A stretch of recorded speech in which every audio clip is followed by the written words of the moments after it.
At some point, Nicholas, during this live broadcast, I hope and pray that you do not have a massive brain fart that I just witnessed from you not too long ago. With that said, ladies and gentlemen, boys and girls, listeners of all ages, the Dork Shared Gooniverse and Geeks Worldwide Radio proudly presents to you the greatest, and I mean the greatest, podcasting team in the world.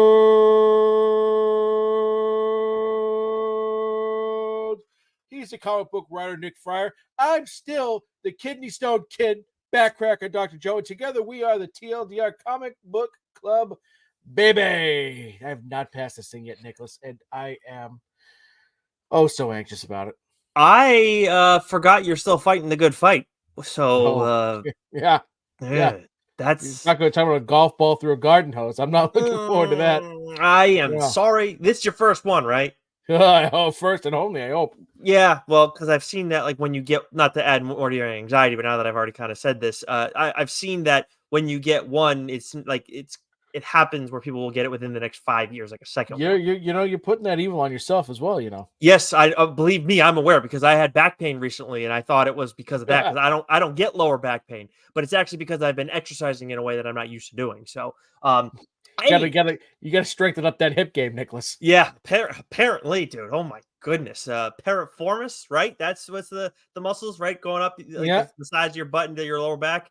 Yeah. They have been my right side, especially, a lot of rotational stuff going on. We don't need to get that's between you and your significant other. Well, you're right. Anyways, but speaking of being busy, though, we are doing another What's New this week not because of the recent Fireside chat that we just had, but because we have another Fireside chat coming your way.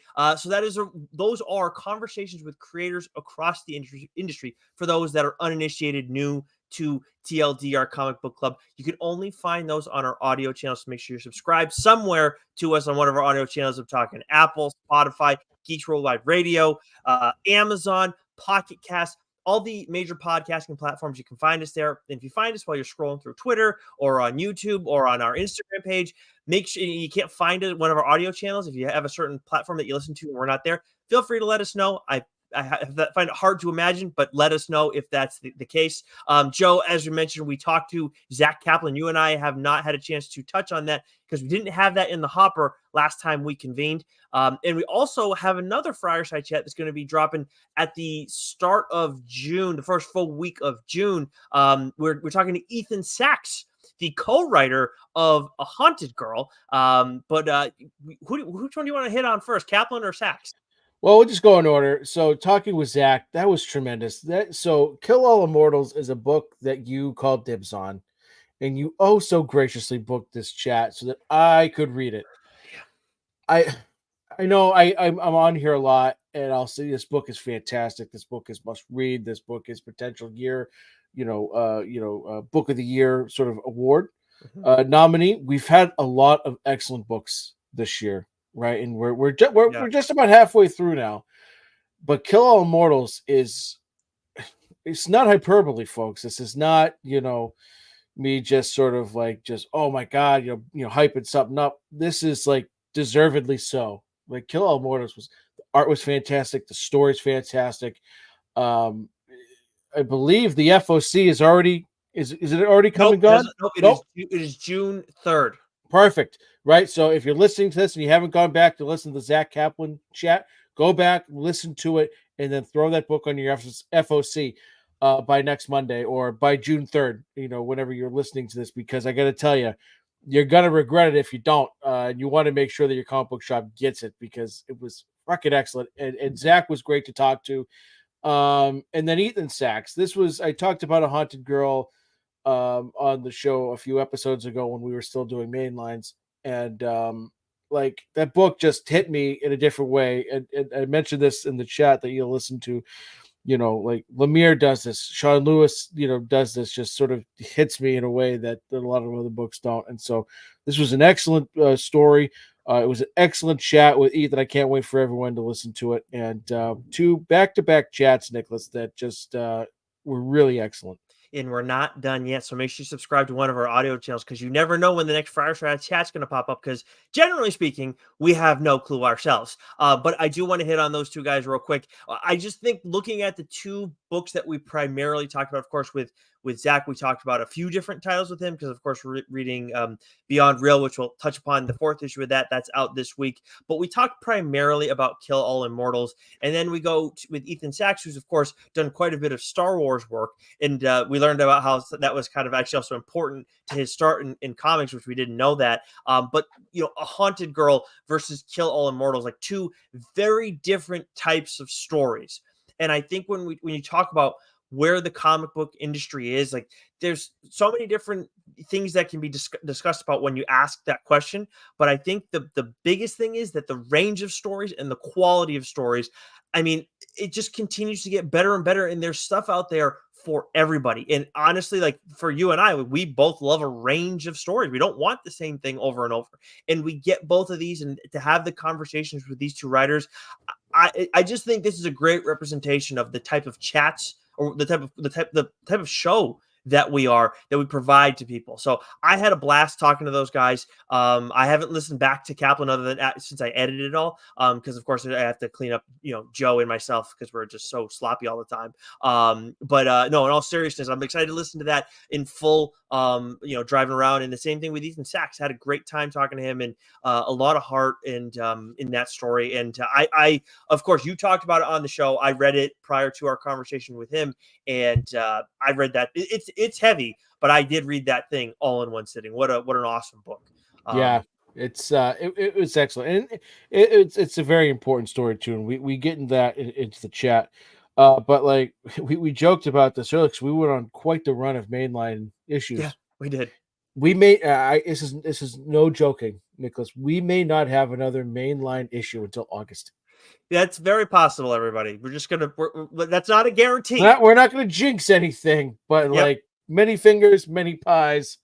We just know that Yes. we're always working to provide you guys, everyone, guys, Yes. gals, with the best content, with the best creators humanly possible. Yeah, because we're honestly getting you the stuff that we'd want out of a comic book show. Quite honestly, little talk, a couple chats here and there, or maybe a lot of chats. But we're like that's what we do, and that's why we love doing this show. But enough about us, Joe. So make sure you guys again subscribe to the audio channel so you get those chats because the only place you can listen to. You can't find them on any of our streaming platforms. We got some books to talk about from this week, but first, a little catching up. I read Transformers 7, have not read 8 yet, so I'm technically still behind, but obviously an awesome can't miss title. Hellblazer Dead in America issue 5. There were this was actually a collection of Hellblazer stories. Had a ton of fun in there. There's actually one that was written by Aaron Campbell in there, and I believe it was John J. Pearson was the artist of that. Wow. So going on in that issue, and then I did, of course, read the flip book that is Rogues on issue 19. Really interesting experience. You did not undersell this at all. It was really fun. I enjoyed it quite a bit. Yeah, it was cool seeing the dichotomy between the two characters and just how different they are, but also how similar they are, and the father-son bond there. It was good stuff. Really well done by Ryan. Shocker. I caught up on Thundercats issue 4, which is the end of the first arc. Ooh. I believe there is a Shitara one shot coming out next month, and then things will kick back up. No, sorry, there's a one shot coming up, and then there's a Shitara series. I thought I saw an issue 2 cover for that. Yeah, okay. Yeah. So it's a one shot, and then so that's. I'm gonna read all things Thundercats, and Declan Shalvey's been absolutely killing it with the main line for that title so far. But I called dibs on this book last week. I got around to reading it. White Boat issue 1. This is from Distillery Studios, written by Scott Snyder, with art by Francesco Francavilla. And Nicholas, you're gonna be bummed. You're gonna be bummed. You did not call dibs quicker on this one, baby. This has Night of the Ghoul vibes on it, right? Of course, it's the same creative team, and I love Frank art style because there's a way. It's the way that I think Scott writes to his art very well. Hmm. And then, Francesco, draws to, they're just a great team together. Hmm. And there's a subtlety, to the horror, right? Where we get books that are vicious, like Hotel, like Sink, Crimson Cage, any Alex Cormack drawn book, essentially, right? Like there can be a viciousness to horror, but then there's also, like, within the same, genre, like, it's just all about suspense and storytelling, and you get that horror in a much sort of different way, and that's, I think what we were getting here with White Boat, because it's taken place with involving this family about twins, Lee and Ward, and their father, and then they're out, early on, and something catastrophic happens, and then it fast forwards, and then, one of the brothers is sort of the lone survivor of the family, and what he gets pulled into. There's a lot of uh what's the word I'm looking for? So I'm trying really hard not to spoil it, but, like, Sure. there's a lot of, intrigue and sort of mystique, sort of around the remaining character, and this fable of this white boat, and just absolutely excellent stuff. With Distillery, oversized issues. You get 3 chapters within this first issue.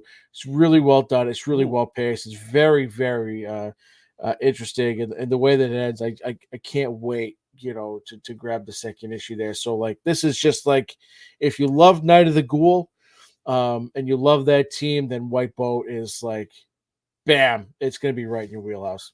I just want a little credit because it took every ounce of me to not say and twins like Goo tends to do on Mac and Goo when you brought that up.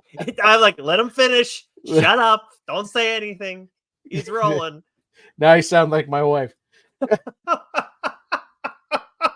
Well, I mean, Billy has accused us of being a couple sometimes, so there you Uh, go. Anyways, moving on. It does sound like I'm missing out big time on White Boat, but that is what we do on this Excellent. show when we're not Absolutely excellent. doing Fireside Chats. But regardless of whether or not we're doing mainline or Fireside Chats, we always talk about what's coming out this week, Joe. And shocker, there's a ton from Marvel. Yeah, and this is a rare week where, uh, you know, with Memorial Day, right? Yep. We always get Marvel books, our review copies, on Monday, but we didn't get them till today, so we didn't have a chance to read them yet. And this is a rare week where we each have a ton of Yeah. Marvel books Normally, that I we're don't reading. care to disclose that, but this time it's like, because we got two titles in particular that's like, I really would have liked to touch upon them today, but it's the way Yeah, it yeah, goes. but that's okay, right? It is what it is, right? Can't Plenty else to it's talk about. right. But so from Marvel, for New Comic Book Day, May 29th, year of our Lord 2024. There you go, Wesley. We have Ultimate Spider-Man issue 5, Wolverine issue 50. This is a bittersweet issue for us, Yeah. but doesn't mean we're not going to still get our Percy Wolverine fix. I'll touch on that in just a moment. Yeah, buddy. We have Avengers Twilight issue 6, Rise of the Powers of X issue 5. The Krakoan era is just about at the end, folks. So it's has been, Fall of the House of X has been absolutely tremendous. The way it's all come together, this has been like, if you're an X-Men fan, uh, they've really knocked it out of the park with this. Spider Boy issue 7, Midnight Suns Blood Hunt issue 1, Edge of the Spider Verse issue 4, Helverine issue 1, written by Benjamin Percy. I don't know how long this is supposed to be. I think it's just a mini series. I think you're right. But still, Percy, Wolverine, Helverine. Oh, I couldn't be any more in. Yep. Spider Punk Arms Race issue 4, Black Panther Blood Hunt issue 1, Scarlet Witch and Quicksilver issue 4, X-Men The Wedding issue 1, Darth Maul Black, White, and Red issue 2. This is written by Mark Russell. Yeah.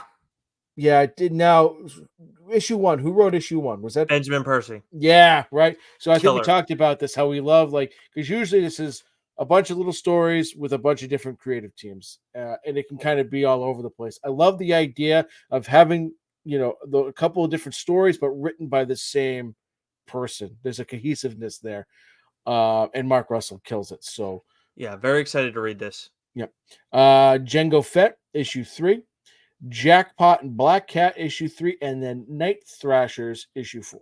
Yeah, and we'll be talking more Mark Russell in a second. Also, Django Fett by new friend of the show, Ethan Sachs. From DC, we got Detective Comics 1085, Green Arrow issue 12, The Flash issue 9, Harley Quinn issue 40, Batman the Brave and the Bold issue 13, Power Girl issue 9, The Penguin issue 10, Batman Dark Age issue 3, DC Pride 2024, Primer issue 3, and a couple trades too that we wanted to make sure we noted.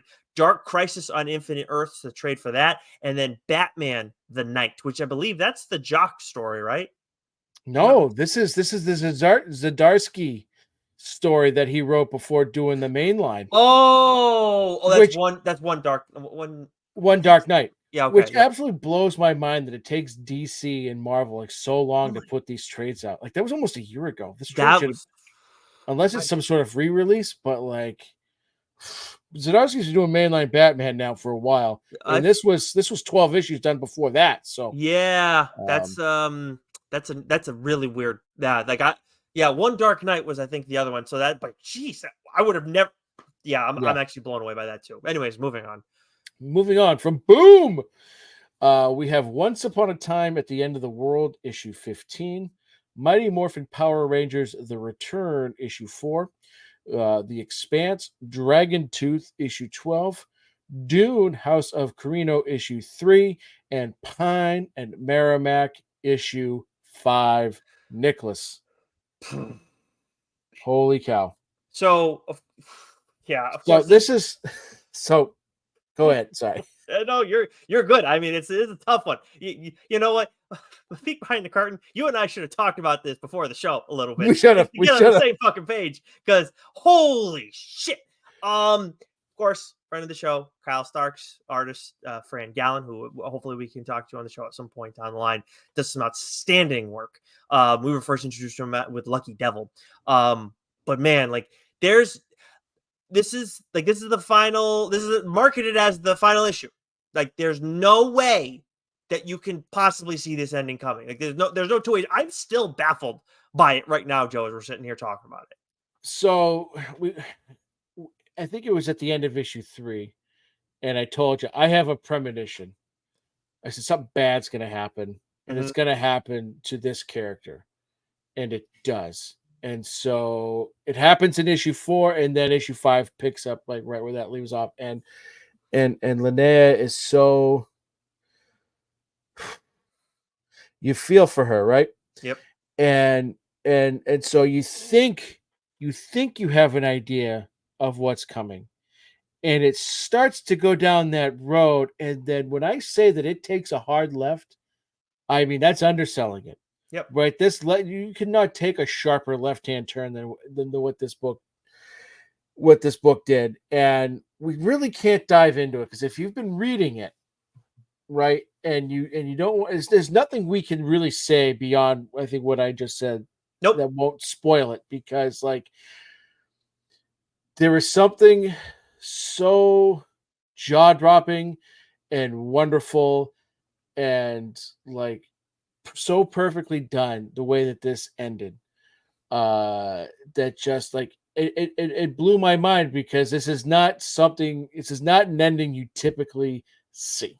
No, but it's very much earned. It's very well Yes. done. It was a big swing, and oh boy, howdy, was it a big swing. Yeah, and thankfully, Kyle Starks and Fran Gallen are apparently Mark McGuire in the home run race of whatever fucking year that was. I was a kid, so I 98. 98. Thank you. But yeah, like it's.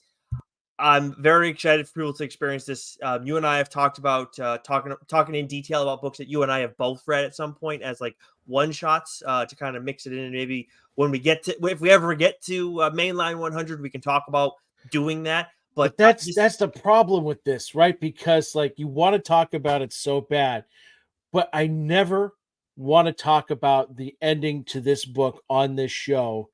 Because it's that good, and anyone reading it for the first time, like if you give that away, any semblance of it away, that's a good point, right? It just that's that's the brilliance of how Kyle ended this series, or at least this part of this series. Um, because like I don't want to take that away from anybody because I think you're spot on. I'm thinking about the people who are like us that read it, that like wanna like hear yeah, but reactions to it. someone's got to You're right. listen to it for the first time. Oh, that book sounds interesting, and if and it would be we would be so hard pressed to do a show and do it justice and not talk about the way it ends. Like unfortunately, I don't think we can do that because that's just how brilliant of an ending we get in this in this series. It's a fair point. It's different that I don't think it's gonna throw a full wrench in our plans, but like for talking about that book at length on this show, yeah, you're right. It's fair. It's a fair point. But either way, like Pine and Merrimack, we've been loving it. Up there for book of the year. We've been saying that since we Yep. first got to look at it. So, great stuff from Kyle and Fran.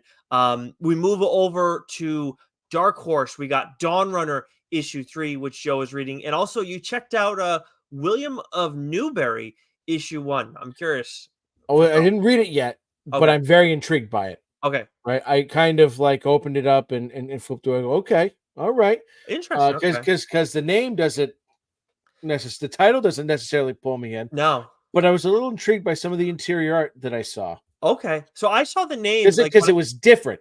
yeah. It was unique, and I that intrigued me. When I saw the cover and I got the email for the review copies, I was like, "What the fuck is this?" And like it intrigued me on that level. But I was like, maybe I'll check it out. I'm not gonna make time for this all the other stuff that we have before the show, especially with the interview and everything. So I'm glad that you're intrigued. So let me know how you end up feeling about it. Um, we also got Star Wars: The High Republic issue 6, Ghostbusters Back in Town issue 3, Critical Role Vox Machina Origins volume 4 issue 1. I have not checked out this stuff yet, the Vox Machina comics. I did watch the show. We had a listener that had recommended it to us, and I definitely will check these out at some point and hopefully talk about them on the show if I like them. But I am excited to look into these. Count Crowley, Mediocre Midnight Monster Hunter issue 4, Operation Sunshine, Already Dead issue 2, Avatar Frontiers of Pandora issue 4, and then Joe, from our friends over at AWA Studios, we have Death Ratio. Did you get a chance to check this out? No, I really wanted to Oh, too, right? Because it's is it a full trade or like it is a one shot, so it's not oh something okay that we'll do at length on the show. Because we because just I yeah I wanted to get to it and for some reason in my head I thought it was like more of a trade length than it was just a one shot. So I will 100% have this read on catching up for next week. I just between the getting ready for the interview and all that stuff, I didn't get a chance to get to it today. But it's Mark Russell, man. I can't wait to get my hands on it. So this is like a double sized issue. I did get a chance to look at this. This is Mark Russell, Lacey, and Marco Lesko. I mean, that's like an elite AWA Studios team right there. And dude, I've been dying to get a look at this thing ever since we first heard about it. Mm, And I think it was after we had Mark Russell on for the first time. This is amazing. It's like Mark Russell does such a great job with social commentary. We've talked about that before with Rumpus Room, with Not All Robots. And this, like, I really enjoyed those first two titles. Obviously, we've talked about like we had him on to talk about Rumpus Room, and that was such an awesome series.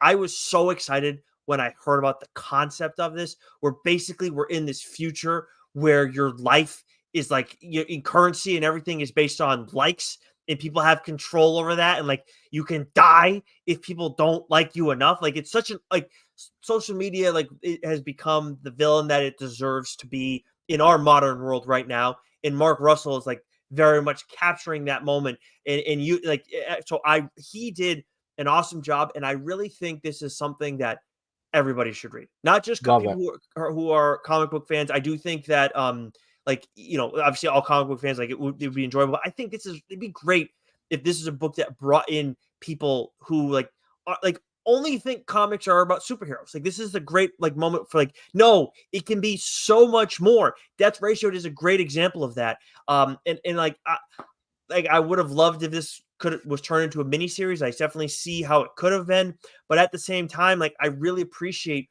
the weight that this story has, this issue has, just being a one shot on its own. But I wouldn't be surprised if Axel or somebody at AWA Studios talks to Mark and Lacey later and is like, hey, you know what, that was pretty fucking good. I think we need to find a way to maybe tell more stories in that world, run it back, something, because it is remarkable how much world building is done in this one shot. Honestly, it's one of the best one shots I've ever read. Now that I'm thinking about it too, like it's very impressive. Like, because it's not like with Darth Maul or some of the those anthologies with those characters where it's just one story. They're established characters. It's a lot easier to deal with. Like, you have so much more that people are going to know who are reading those stories, that's easier to work with. This is like you're creating a whole new world. As much as it's like our future, there's so many different things that you have to do, and like not an inch is wasted in this entire issue. So Death Ratio, pick that shit up. That's what AWA does so well, is their diversity of storytelling in genres, and they really branch out there. So yeah, I can't wait to read this. It's so freaking good. Take us through these next couple here. From Mad Cave, we got Love Me, a romance story, issue 2. From IDW, we got Sonic the Hedgehog 69. That is the issue number, to be Yes. clear. Yes. Make it the wrong impression. Well, when IDW is doing Yes. Sonic. Anyways, Yes. Godzilla, Mecha Godzilla, 50th anniversary. TMNT, Best of Slash, Golgotha, Motor Mountain, issue 3, and then Star Trek Celebrations, issue 1, which I saw on Instagram on our feed over there, that one of our listeners, Rocket Boost Ray, is excited for that. So let us know what, because we don't read Star Trek stuff. You're not a Star Trek guy at all, right? I love Star Trek. Oh, you do? I don't. Okay. But I don't read the comics. Right. And I'm just not a Star Trek guy, period. I did marry into a Star Trek family. So maybe I should try and read some of that stuff, but let us know if you end up liking it. But anyways, what do we got from Vault, Joe? So there's 2 books we want to discuss real quick, but the complete series, trade paperback, written by friend of the show, John Lees, with art by Adam Cahoon. Right? I got that right, correct? Yeah. She's a brain fart. We both had massive brain farts today.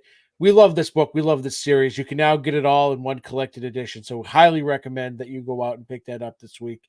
But Nick, why don't you lead us off with the book that you've been reading from Vault? Oh yeah, Slash presents Deathstalker. Of course, this is the where Joe coined the phrase Tim Seeley bingo. He is the writer. Bingo! We got bingo! Yes, he's the writer on the series, and Jim Terry is the artist. And the first issue, like, as someone who's not familiar with Deathstalker, it was a great introduction for me to the character. And I think it's also served as a reintroduction for people who were familiar with the original movie that came out in the 80s. We got some insight from Tim Seeley at C2E2 too, right, about that? Yeah, because we were wondering, like, what is Slash's role in all of this?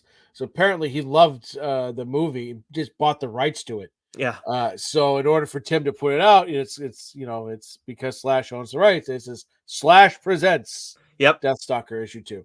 Yeah, and this issue, like where I talked about how you have comedy, you have violence, you have nudity, like that is the Tim Seeley bingo. You absolutely get that in Deathstalker issue 2, as you would imagine.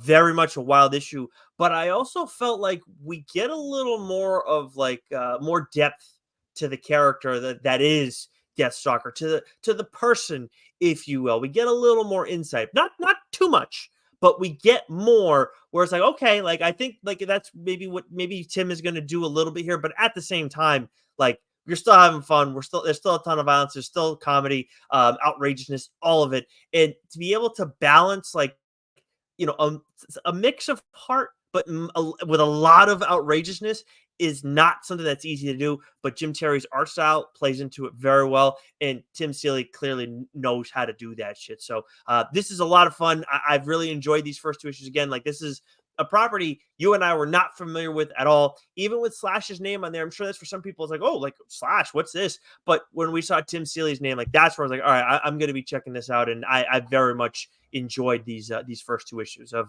Deathstalker. I'm sorry, Slash presents Deathstalker. Love that. Now, Nicholas, did you get a chance to read this next book?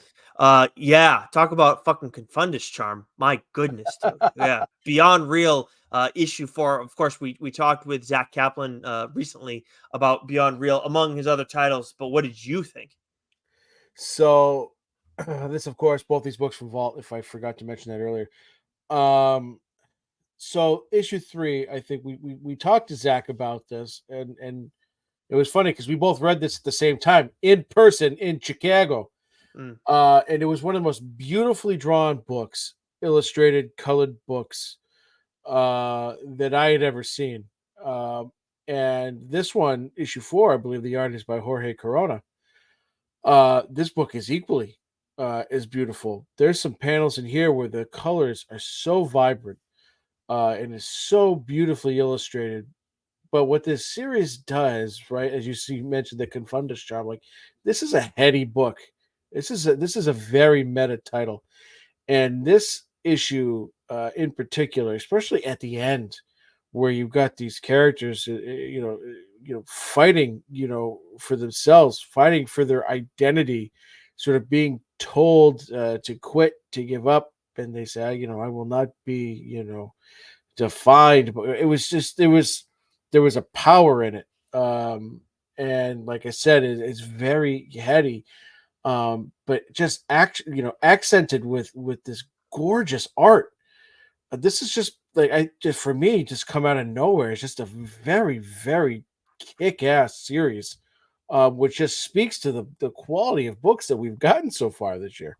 Yeah, and this also speaks to the quality of the writer that Zach Kaplan is as well. Because you're right when it comes to the art. I mean, again, we're dealing with 3 artists on this issue: Fabiana Mascala, who I believe has Yes. been involved from start to finish; Dennis Manair, and yeah, as you mentioned, Jorge Corona. And then we also have 3 colorists in this as well. One of them being Dennis Manair, with Jordi Belair and Mattia Iacono. Like we talked to him about Kill All Immortals, and then we have the Midnight Shadows, which it different from each other. But then you have Beyond Real, which is just so far and away different from those other 2 titles, and we're enjoying all 3 of them. So it says a lot about him as a writer. But yeah, like this is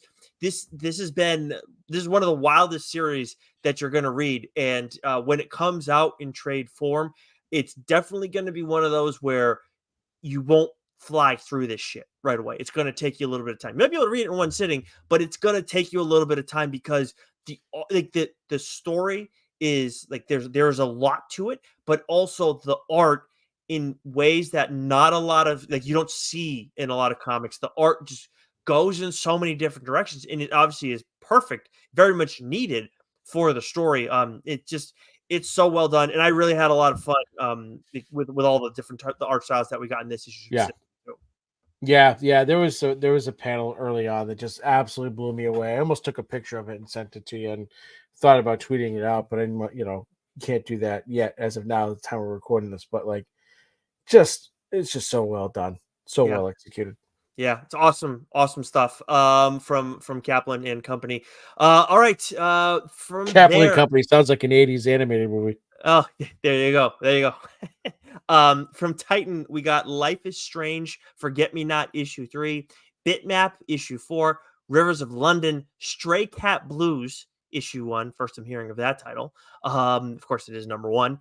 From Dynamite, we got Red Sonja, issue 11. And then, Joe, take us through Image, why don't you? So a bunch of books from Image this week. First of which, trade paperback New Bird Volume 2. Buy it, read it. Oh, yeah. What are you Oh, waiting for? hell yeah. Right. We have World Tree issue 10. This was a wild issue.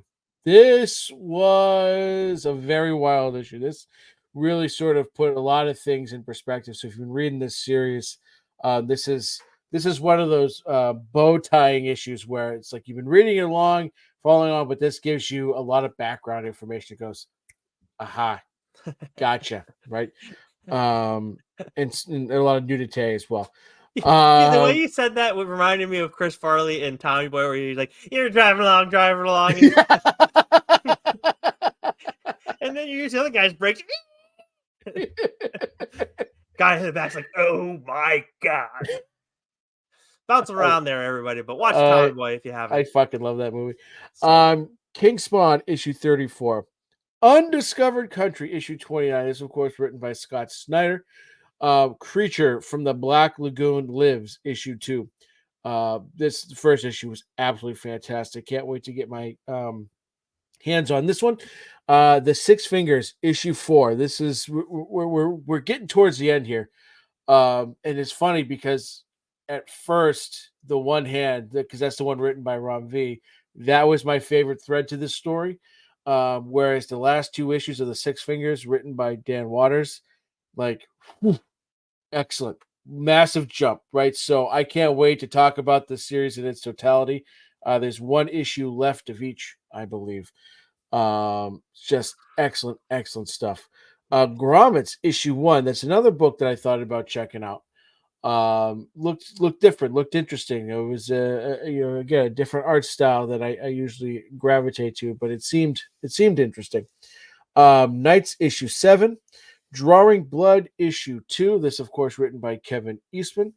And then The Bloody Dozen, A Tale of the Shrouded College issue 6. Yep. Quite a jam-packed week for comic book fans. Plenty to pick up, plenty of stuff to check out, and then also a great week for TLDR listeners because we got 2 Friar side chats. One that is already available to you guys, and another one that's coming down the line. Make sure, again, as Joe mentioned, Kill All Immortals is something you're not going to want to miss out on. The FOC for that is June 3rd. So make sure you let your local comic shop know, hey, add this to my pull list. I do not want to miss out on this. And check out that chat. Don't wait to listen to the chat. Trust us. Just go make that call or go to your local comic shop on Wednesday, let them know, and then listen to the chat. Whatever order you want to fucking do it, and I don't care. Just listen to the instructions. Because I'll tell you what, I didn't spoil shit.